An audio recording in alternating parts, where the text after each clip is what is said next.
दोस्तों, मुख्यमंत्री योगी आदित्यनाथ दूसरे राज्यों में जाकर चुनाव प्रचार करते हैं। वो बीजेपी के फायर ब्रांड स्टार प्रचारक हैं। शायद इसलिए क्योंकि मंच पर खड़े होकर वो लोगों को लॉलीपॉप पकड़ाने में माहिर हो गए हैं।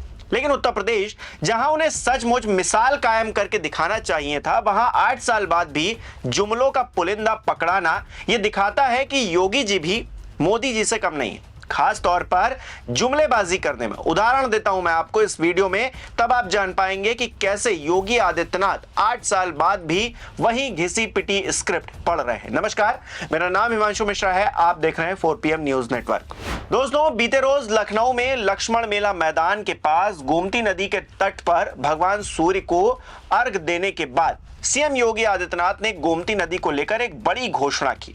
सबको लगा कि मुख्यमंत्री जी कुछ ऐसा कहेंगे जो अविश्वसनीय होगा, अकल्पनीय होगा, और उन्होंने वैसा ही कहा।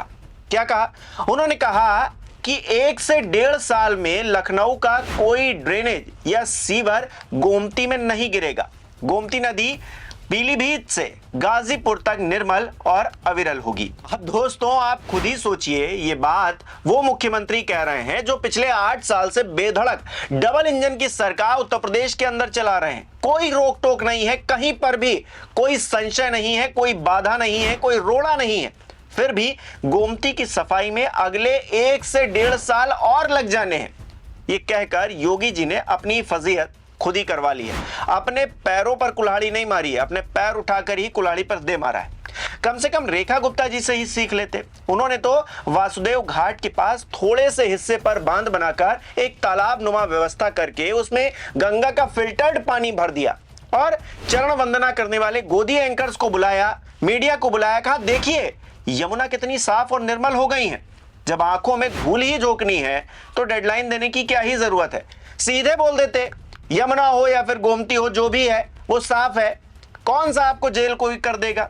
झूठ बोलना ही है तो बोल दीजिए, आपकी तो फितरत ही वैसी है। नेताओं का काम ही यही होता है कि आप वादा करिए और फिर उस वादे को 5 साल बाद या अगले चुनाव में फिर से दोहराइए। वैसे भी जो काम 8 साल में पूरा नहीं हुआ वो अब आगे कैसे हो जाएगा। और 1 से 1.5 साल में ऐसा कौन सा पायलट प्रोजेक्ट शुरू होने वाला है जिससे अविरल और निर्मल हो जाएंगी ये नदियां। अपने आप में सवाल है। 1.5 साल बाद चुनाव है, गोमती को साफ करने में भी उतना ही वक्त लगने वाला है, ये सीएम योगी आदित्यनाथ कह रहे हैं। बाकी कहानी तो आप खुद ही समझ लीजिए कि 1.5 साल बाद चुनाव और 1.5 साल बाद नदी साफ। कौन अपना कुर्सी का रास्ता साफ कर रहा है, आपको समझ जाना चाहिए। खैर, योगी जी गोमती साफ करवा पाए या फिर ना करवा पाए, योगी राज में डीजीपी साहब की तिजोरी जरूर साफ हो गई है। लखनऊ के अलीगंज सेक्टर जी में पूर्व डीजीपी कर्नाटक महेंद्र कुमार श्रीवास्तव के घर पर बड़ी चोरी को अंजाम दिया गया। सोचिए, लखनऊ के अंदर पूर्व डीजीपी का घर भी सुरक्षित नहीं है और योगी जी कानून व्यवस्था की डींगे हाँकते हैं, हमारी और आपकी सुरक्षा की बातें करते हैं। बताया जा रहा है कि चोरों ने घर से करोड़ों के जेवरात समेत लाखों की नकदी भी पार कर दी।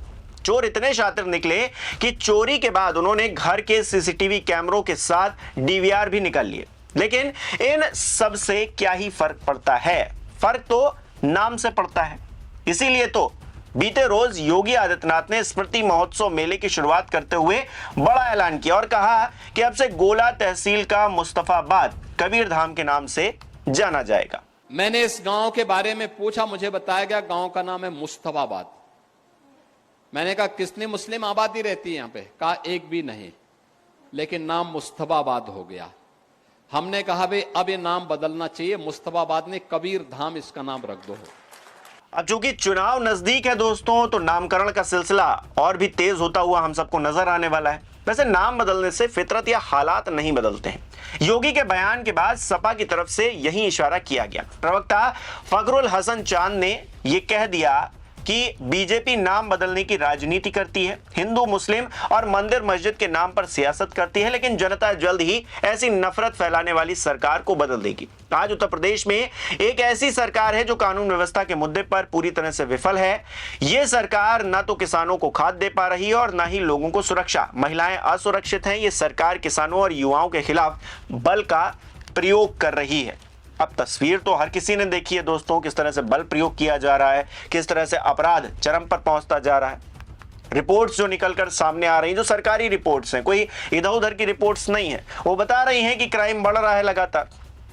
लेकिन मैं फखरुल साहब की बात से बिल्कुल भी इत्तेफाक नहीं रखता हूं। क्यों नहीं रखता हूं? मुगलों की विरासत को हटाकर ही तो हम आगे बढ़ पाएंगे। सपा सरकार ने नाम बदल दिए होते पहले ही तो योगी जी को 1 ट्रिलियन इकोनॉमी बनाने में बार बार डेडलाइन थोड़ी ना देनी पड़ती। कभी कहते हैं कि 2024 में हो जाएगा, कभी कहते हैं 27 में हो जाएगा, कभी कहते हैं 29 में हो जाएगा, कभी 32, 47, कहां जाएंगे। 1 ट्रिलियन बनाने के लिए अखिलेश यादव ने पहले ही अगर नाम चेंज कर दिए होते तो सब कुछ हो जाता। ये डेडलाइन देने की जरूरत थोड़ी ना पड़ती योगी आदित्यनाथ जी को। कुछ लोग कहेंगे मैं अलग अलग बातें कर रहा हूं, नहीं, मैं एक ही बात कर रहा हूं। कैसे 1 ट्रिलियन इकोनॉमी योगी जी को बनानी है और वो एनर्जी कहां लगा रहे हैं अपनी? वो एनर्जी लगा रहे हैं नाम बदलने में। तो नाम अगर अखिलेश यादव बदल देते तो वो एनर्जी लगाते 1 ट्रिलियन इकोनॉमी की योगी जी और 1 ट्रिलियन हो जाते हम लोग। वो कब का पूरा हो गया होता अचीवमेंट। और डायल 100 देकर अखिलेश यादव ने योगी आदित्यनाथ के काम में और भी बाधा डाल दी। मेट्रो लाकर तो गुनाहे अजीम कर दिया। गोमती किनारे रिवर फ्रंट तो भ्रष्टाचार का पुलिंदा है ही, वो ना होता तो फिर यूपी नंबर 1 कब का हो गया होता। ऐसे ना जाने कितने गुनाह समाजवादियों ने 2012 से लेकर 2017 तक किए उत्तर प्रदेश के अंदर। ऐसे में 5 साल की गलतियों को सुधारने में 8 साल भी नाकाफी साबित हो रहे हैं। योगी जी को लग रहा है कि अभी 1, 1.5, 2 साल और चाहिए उनको, और 1, 1.5, 2 साल में चुनाव होने हैं। अब चुनाव में जीतेंगे तभी तो आगे काम कर पाएंगे, नहीं तो वो काम भी बाधित हो जाएगा। अब बताइए उत्तर प्रदेश के अंदर कितनी स्मार्ट सिटीज हैं? 100 स्मार्ट सिटीज प्रधानमंत्री नरेंद्र मोदी का एक सपना था। अब बताइए उत्तर प्रदेश के कितने ऐसे जिले हैं जो स्मार्ट हो गए हैं, कितने ऐसे शहर हैं जो स्मार्ट हो गए हैं पूरी तरीके से। किसानों की आय दोगुनी हो जाएगी, कितने लोगों की आय दोगुनी हो गई।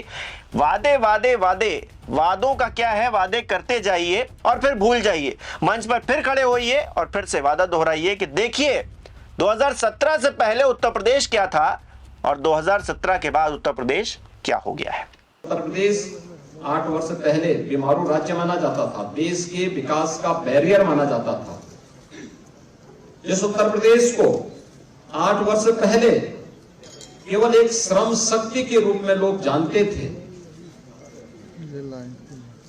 आज वही उत्तर प्रदेश 8 वर्ष बाद देश की अर्थव्यवस्था ग्रोथ इंजन बनकर के उभरा है।